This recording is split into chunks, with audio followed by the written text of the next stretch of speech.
Hello friends, ഏവർക്കും പുതിയൊരു നമസ്കാരം. ഇന്ന് ഞാൻ വന്നിരിക്കുന്നത് ബിഗ് ബോസ് മലയാളം സീസൺ 6 ഈ ദിവസത്തെ ഈ മണിക്കൂറിലെ ഏറ്റവും പ്രധാനപ്പെട്ട അൺഒഫീഷ്യൽ വോട്ടിംഗ് റിസൾട്ട് അപ്ഡേഷനുമായിട്ടാണ്.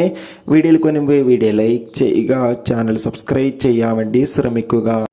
ശക്തരായ 7 മത്സരാർത്ഥികളുടെ വമ്പൻ പോരാട്ടമാണ് ഇപ്പോൾ നടക്കുന്നത്. അതുകൊണ്ട് തന്നെ ഓരോ ദിവസത്തെയും വോട്ടിംഗ് അപ്ഡേഷൻ അറിയാൻ ഏവരുമേറെ ആകാംക്ഷയോടെ കാത്തിരിക്കുമ്പോൾ നമുക്ക് കിട്ടുന്ന അപ്ഡേറ്റുകൾ പ്രകാരം വോട്ടുകളുടെ അടിസ്ഥാനത്തിൽ 1-ാം സ്ഥാനം ഒട്ടും വിട്ടുകൊടുക്കാതെ ജിൻഡോ, 2-ാം സ്ഥാനം ഷിജോ, 3-ാം സ്ഥാനം ശ്രീതു, 4-ാം സ്ഥാനം അപ്സര, 5-ാം സ്ഥാനം ശ്രീരേഖ, 6-ാം സ്ഥാനം ശരണ്യ, 7-ാം സ്ഥാനം നന്ദന. എന്തായാലും വാശിയേറിയ വോട്ടിംഗ് പോരാട്ടം തന്നെയാണ് നടക്കുന്നത്. കാത്തിരിക്കാം വരും മണിക്കൂറിലെ കൂടുതൽ അപ്ഡേറ്റിനായി. നിങ്ങളുടെ ഇഷ്ട ബിഗ് ബോസ് മത്സരാർത്ഥി ആരാണ്? തീർച്ചയായും കമൻറ്റ് ബോക്സിൽ രേഖപ്പെടുത്തുക. അപ്പോൾ അടുത്തൊരു വീഡിയോയിൽ കാണും വരെ ഏവർക്കും ബൈ.